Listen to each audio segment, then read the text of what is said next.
Hello everyone, welcome back to K Guru channel bye निर्मल गुप्ता। बच्चों, आज हम क्लास 10th की कार्यपत्रक नंबर 35 करेंगे। हमारा विषय है हिंदी और हिंदी में हम कविता पढ़ेंगे अट नहीं रही है। ये हमारी कविता का शीर्षक है और बच्चों इसके कवि हैं श्री सूर्यकांत त्रिपाठी निराला जी।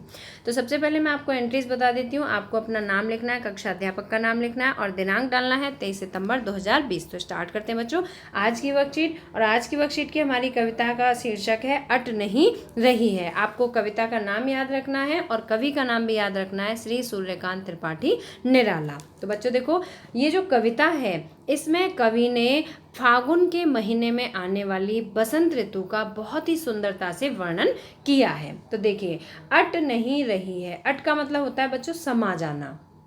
आभा फागुन की, आभा का मतलब होता है कांति या चमक, और फागुन तो आप जानते हैं, फागुन एक हिंदी का माह होता है, ठीक है, हिंदी माह होता है। तो देखिए, अट नहीं रही है आभा फागुन की। कवि कहते हैं कि जो फागुन की आभा है, फागुन माह की जो चमक है, सुंदरता है, वो इतनी अधिक है कि वह प्रकृति में समा नहीं पा रही है। अट का मतलब होता है समा पाना। कि तन सट नहीं रही है, और ऐसा लग रहा है कि मानो तन मतलब यहाँ प्रकृति से लिया गया है कि जो प्रकृति है वो एक बार फिर से दुल्हन की तरह सज धज कर तैयार हो रही है। ठीक है, तो उसकी जो आभा है वो प्रकृति में समा नहीं पा रही है। कहीं सांस लेते हो घर घर भर देते हो। अब बच्चों इसमें ये बताया गया है कि जो जब भी हवा चलती है, कहीं सांस लेते हो, तो यहाँ पे सांस लेना किसके लिए कहा गया है? फागुन माह को कहा गया है। ठीक है, जैसे कि फागुन माह खुद सांस ले रहा हो, तो फागुन माह अगर सांस ले रहा है तो क्या होता है? घर घर भर देते हो, तो जो वातावरण है वो पूरा महक जाता है। इसका मतलब है कि जब भी हवा चलती है तो सारा वातावरण उन फूलों की भीनी खुशबू से महक उठता है। उड़ने को नभ में तुम पर पर कर देते हो। बच्चों, नभ मीन्स होता है आकाश, और यहाँ पर जो तुम शब्द है वो लिया गया है फागुन माह के लिए। ठीक है, फागुन माह के लिए तुम शब्द का प्रयोग किया गया है, मानवीकरण किया गया है।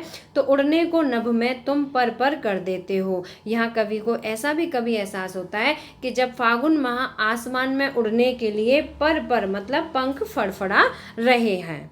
जो फागुन माह है वो कभी ऐसा भी लगता है जैसे कि वो आसमान में उड़ने के लिए अपने पंख फड़फड़ा रहा हो।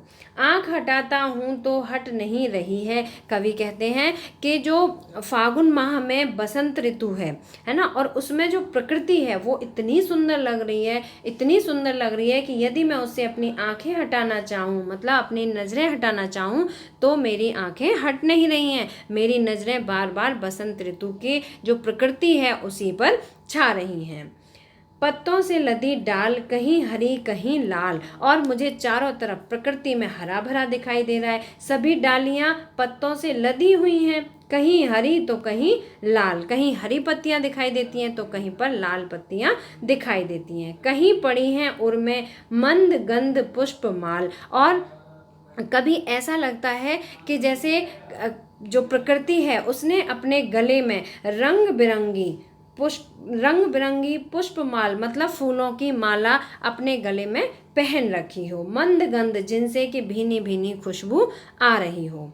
पाट पाट शोभाश्री पट नहीं रही है, और कवि कहते हैं कि पाट पाट मतलब प्रकृति के कण कण में शोभाश्री मतलब जो सुंदरता है वो इतनी अधिक है कि वो पट नहीं रही है, वो इस धरती पर समा नहीं पा रही है। तो बच्चों, मुझे उम्मीद है कि आपको ये कविता अच्छी तरह से समझ में आ गई होगी। अभी आपकी वर्कशीट में जो इसका भावार्थ दिया हुआ है मैं आपको पढ़ के सुनाऊंगी, जिससे कि आपको ये अच्छी तरह से समझ में आ जाए। आपको यहाँ याद रखना है कविता का शीर्षक है अट नहीं रही है, और कवि का नाम है श्री सूर्यकांत त्रिपाठी निराला जी। ठीक है, आपको याद रखना है।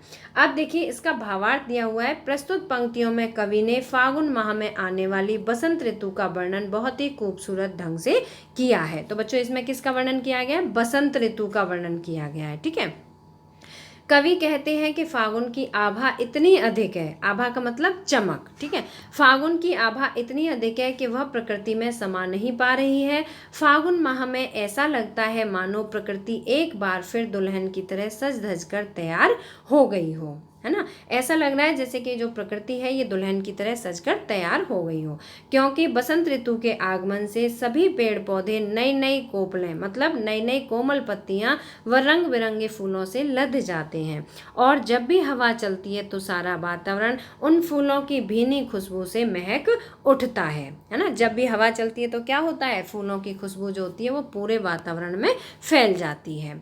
उस समय ऐसा लगता है मानो फागुन खुद सांस ले रहा हो और वातावरण को महका रहा हो। तो बच्चों यहाँ पर फागुन माह का मानवीयकरण किया गया है, क्योंकि महीने फागुन का महीना तो सांस नहीं ले सकता है ना। प्रकृति में जो पेड़ पौधे हैं है ना, और जो कुछ भी दिखाई दे रहा है उसे, उन सब के लिए कवि ने यहाँ पर फागुन शब्द का प्रयोग किया है कि फागुन शब्द में जो प्रकृति है वो ऐसी लग रही है जैसे कि फागुन सांस ले रहा हो और वातावरण को महका रहा हो। ठीक है, अब आगे देखिए, कवि कहते हैं कि कभी ऐसा एहसास होता है कि जैसे तुम मतलब फागुन माह आसमान में उड़ने के लिए अपने पंख फड़फड़ा रहे हो। कवि बसंत ऋतु की उस सुंदरता पर मोहित हैं, इसलिए वे कहते हैं कि मैं अपनी आंखें हटाना तो चाहता हूँ पर मेरी आंखें हट नहीं रही हैं। मतलब जो प्रकृति की सुंदरता है उस पर कवि बहुत अधिक मोहित हो रहे हैं। यहाँ फागुन माह का मानवीयकरण किया गया है। बसंत ऋतु में सभी पेड़ पौधों में नए नए कोमल पत्ते निकल आते हैं। बच्चों ये तो आप सभी को पता है कि जब बसंत ऋतु आती है तो सभी पेड़ पौधों पर नई नई पत्तियां कोमल पत्ते निकल आते हैं, और डाली डाली रंग बिरंगे फूलों से लद जाती है। प्रत्येक डाली रंग बिरंगे फूलों से पत्तियों से लद जाती है। कवि उस समय की कल्पना करते हुए कहते हैं कि ऐसा लग रहा है मानो प्रकृति ने अपने गले में रंग बिरंगी भीनी खुशबू वाली सुंदर सी माला पहन रखी हो। अब यहाँ पर जो कहीं पड़ी है और में मंद गंध पुष्प माल है ना, ये जो लाइन थी इसका अर्थ है देखो कि मानो प्रकृति ने अपने गले में है ना, प्रकृति ने अपने गले में रंग बिरंगी भीनी खुशबू वाली सुंदर सी माला पहन रखी हो। कवि के अनुसार प्रकृति के कण कण में इतनी सुंदरता बिखरी पड़ी है कि वह अब धरा में समा नहीं पा रही है। यहाँ भी मानवीयकरण किया गया है। अब बच्चों यहाँ पर आपको इस कविता को और अधिक समझने के लिए कुछ शब्दार्थ दिए हुए हैं। जैसे अट का मतलब होता है समाना, पाट मतलब जगह जगह, शोभाश्री मतलब सौंदर्य से भरपूर, और पट का मतलब हुआ समा नहीं रही है। ठीक है, अब कविता व उसके भावार्थ को पढ़कर निम्नलिखित प्रश्नों के उत्तर दीजिए। बच्चों मुझे उम्मीद है कि आपको ये कविता और इसका भावार्थ अच्छी तरह से समझ में आ गया होगा। अब इस पर आधारित यहाँ प्रश्न पूछा गया है। पहला देखिए, कवि की आंख फागुन की सुंदरता से क्यों नहीं हट रही है। तो बच्चों मैं आपको सभी प्रश्नों के उत्तर लिखित रूप में दिखाती हूँ। कुल इसमें 5 प्रश्न पूछे गए हैं। तो पहले प्रश्न का आंसर है, कवि की आंख फागुन की सुंदरता से इसलिए नहीं हट रही है क्योंकि फागुन का मौसम तथा दृश्य बहुत मनमोहक होता है। पेड़ों पर कहीं हरी तो कहीं लाल पत्तियां दिखती हैं। फूलों की मंद मंद खुशबू मन को मुग्ध कर रही है, इसीलिए कवि की आंख फागुन की सुंदरता से नहीं हट रही है। ठीक है बच्चों, आप इसे इस तरह से लिख सकते हैं। और अगर आपने भावार्थ को बहुत ध्यान से पढ़ा और समझा होगा तो बच्चों मुझे उम्मीद है कि आपके प्रश्नों के उत्तर आपको एक बार में ही अच्छी तरह से समझ में आ जाएंगे।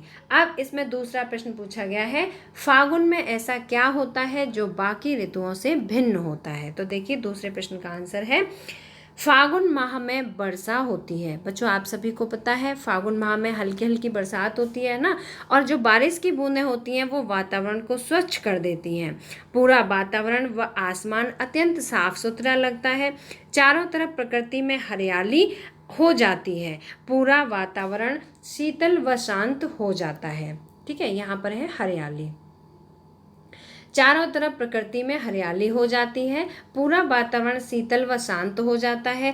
इन्हीं विशेषताओं के कारण फागुन का मौसम अन्य सभी ऋतुओं से भिन्न होता है। यही कारण है कि और जो ऋतुएं होती हैं जैसे ग्रीष्म ऋतु है उसमें बहुत अधिक गर्मी पड़ती है, मौसम सुहावना नहीं रहता है, कभी कभी सुहावना रहता है। शीत ऋतु होती है तो उसमें बहुत अधिक शीत ठंड पड़ती है। लेकिन जो बसंत ऋतु होती है इसमें क्या होता है, बसंत ऋतु कब आती है बच्चों, फागुन माह में आती है ना, होली के आसपास। ठीक है, बसंत ऋतु होती है होली जब आती है, तो होली जब आती है तो उसमें क्या होता है, मौसम बहुत ही अच्छा रहता है, प्रकृति में हरियाली होती है और हल्की हल्की रिमझिम बरसात भी होती है। इसीलिए मौसम जो फागुन माह का मौसम है वह अन्य ऋतुओं से भिन्न होता है। अब प्रश्न नंबर 3 है बच्चों, प्रकृति के सौंदर्य की दृष्टि से आपको सबसे अच्छी ऋतु या महीना कौन सा लगता है, वह क्यों लगता है, कारण भी बताना है, सोच कर बताइए। तो देखिए, प्रकृति के सौंदर्य की दृष्टि से मुझे बसंत ऋतु सबसे अच्छी लगती है। बच्चों, मुझे उम्मीद है कि आप सभी को भी बसंत ऋतु अच्छी लगती होगी, क्योंकि बसंत ऋतु में मौसम सुहावना हो जाता है, पेड़ों पर नए नए पत्ते आ जाते हैं, आम के पेड़ बौरों से लद जाते हैं। यह ऋतु सर्वश्रेष्ठ मानी जाती है ना, सभी ऋतुओं में सबसे अच्छी सर्वश्रेष्ठ मानी जाती है, इसीलिए बसंत ऋतु को ऋतुराज भी कहा जाता है। ठीक है, इसीलिए मुझे बसंत ऋतु सबसे अच्छी लगती है। अब बच्चों, ये आपके प्रश्न हैं। इसके बाद देखिए, प्रश्न नंबर 4 है, मानवीय अलंकार के 2 उदाहरण लिखिए। तो मैं आपको पहले वर्कशीट से प्रश्न समझाती हूँ, उसके बाद मैं आपको आंसर बताऊंगी। तो देखिए, प्रश्न नंबर 4 है, जब प्राकृतिक वस्तुओं जैसे पेड़ पौधे बादल आदि में मानवीय भावनाओं का वर्णन हो, यानी निर्जीव चीजों में सजीव होना दर्शाया जाए, वहाँ मानवीयकरण अलंकार होता है। बच्चों, जब भी निर्जीव वस्तुओं में सजीव होने के, सजीवों के लक्षण दिखाए जाते हैं, है ना, तो वहाँ पर मानवीयकरण अलंकार होता है। जैसे फूल हंसे, बच्चों फूल कभी हंसते हैं? नहीं हंसते, लेकिन फूलों को मानवीयकरण रूप दिया जाता है, तो फूल हंसे। कलियां मुस्काई, इस उदाहरण में हंसना व मुस्कुराना मानवीय क्रियाएं हैं। ये कैसी क्रियाएं? हंसना और मुस्कुराना मानवीय क्रियाएं हैं ना, जिनको फूलों व कलियों के लिए प्रयोग किया गया है। तो ये क्या है बच्चों? ये मानवीयकरण अलंकार कहलाता है। ठीक है, अब आपको क्या करना है, ऐसे ही प्रस्तुत कविता में से मानवीयकरण अलंकार के 2 उदाहरण ढूंढकर लिखिए। तो बच्चों देखिए, मैंने 2 से ज़्यादा भी लिखने की कोशिश की है, जिससे आपको अच्छी तरह से समझ में आ जाए। तो देखिए, पहला है फागुन की तन। ठीक है, हमने अभी कविता की पंक्ति पढ़ी थी, फागुन की तन। जो फागुन माह है, क्या उसका शरीर दिखाई देता है? नहीं देता, लेकिन यहाँ पर फागुन माह का मानवीयकरण किया गया है। दूसरी लाइन है, कहीं सांस लेते हैं घर घर भर देते हैं। इसका मतलब है कि जब ठंडी हवा चलती है ना, जब हवा चलती है तो जो फूलों से जो खुशबू आती है, उससे पूरा वातावरण भर जाता है ना। और कहीं पड़ी उर में मंद गंध पुष्पमाल, कहीं हृदय में जो भीनी भीनी खुशबू देने वाली फूलों की माल पड़ी हुई है, माला पड़ी हुई है ना। तो उर मतलब हुआ हृदय या गला। ठीक है, और कहीं सांस लेते हैं। बच्चों, सांस लेने की मानवीय क्रिया है। तन मनुष्य का शरीर होता है या किसी का भी, लेकिन फागुन माह का शरीर नहीं है। लेकिन तो यहाँ पर क्या है, फागुन को मानवीयकरण किया गया है। ठीक है, उड़ने को नभ, अब फागुन कोई उड़ सकता है? फागुन माह नहीं उड़ सकता, लेकिन काव्यात्मक रूप और अलंकारिकता देने के लिए यहाँ पर शब्द प्रयोग किया गया है। उड़ने को नभ में तुम पर कर देते हो। उड़ने को नभ में मतलब जो फागुन माह है, वो आकाश में उड़ने के लिए, पंख फड़फड़ाने के लिए कभी कभी तैयार दिखाई देता है। तो बच्चों, ये यहाँ पर देखिए 1 2 3 और ये 4, ये 4 पंक्तियां मैंने यहाँ पर लिखी हैं। इन चारों पंक्तियों में मानवीयकरण अलंकार प्रयोग किया गया है। अब इसके बाद है क्वेश्चन नंबर 5 है बच्चों।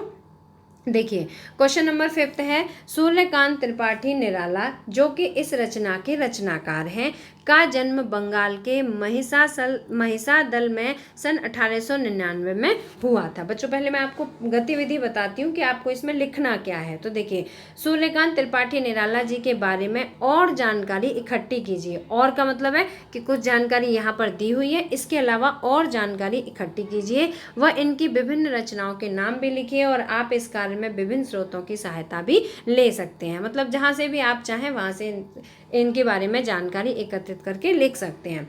तो बच्चों, यहाँ पर देखिए, आप इस तरह से हेडिंग डालेंगे, सूर्यकांत त्रिपाठी निराला। ठीक है, ये इनका पूरा जीवन परिचय हो जाएगा, है ना, जो कि इस रचना के रचनाकार हैं।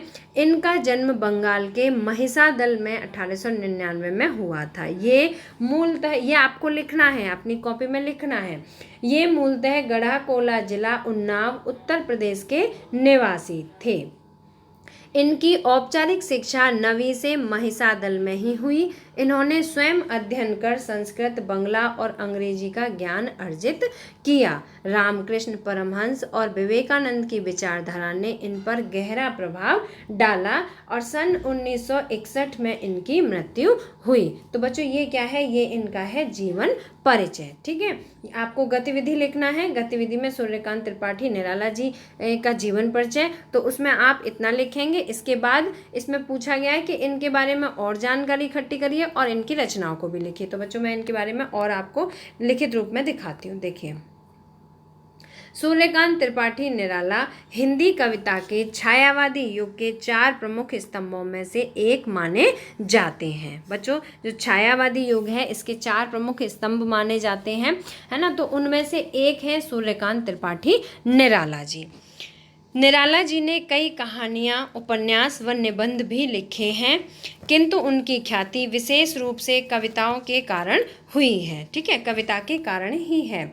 इनकी जो कृतियां हैं बच्चों, जो इन्होंने लेख लिखे हैं, कृतियां हैं इनकी गीतिका, परिमल, अर्चना, सांध्य, अपरा, आराधना, अणिमा, कुकुरमुत्ता, गीत कुंज आदि। बच्चों आपको इनकी जितनी भी कृतियां हैं, रचनाएं हैं, वो सभी याद करनी है, बहुत अच्छी तरह से समझनी है।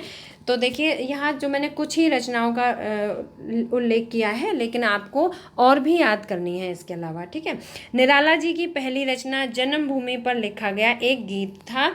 इनकी लंबी रचनाएं हैं बादल राग और तुलसीदास। ठीक है, ये इनकी रचनाएं हैं। तो बच्चों आपको, मुझे उम्मीद है आज की वर्कशीट समझ में आ गई होगी, प्रश्न उत्तर भी समझ में आ गए होंगे। अगर पसंद आया वीडियो तो लाइक करना, अपने फ्रेंड्स के साथ शेयर करना, और अगर अभी तक आपने सब्सक्राइब नहीं किया तो हमारे चैनल को सब्सक्राइब जरूर करना।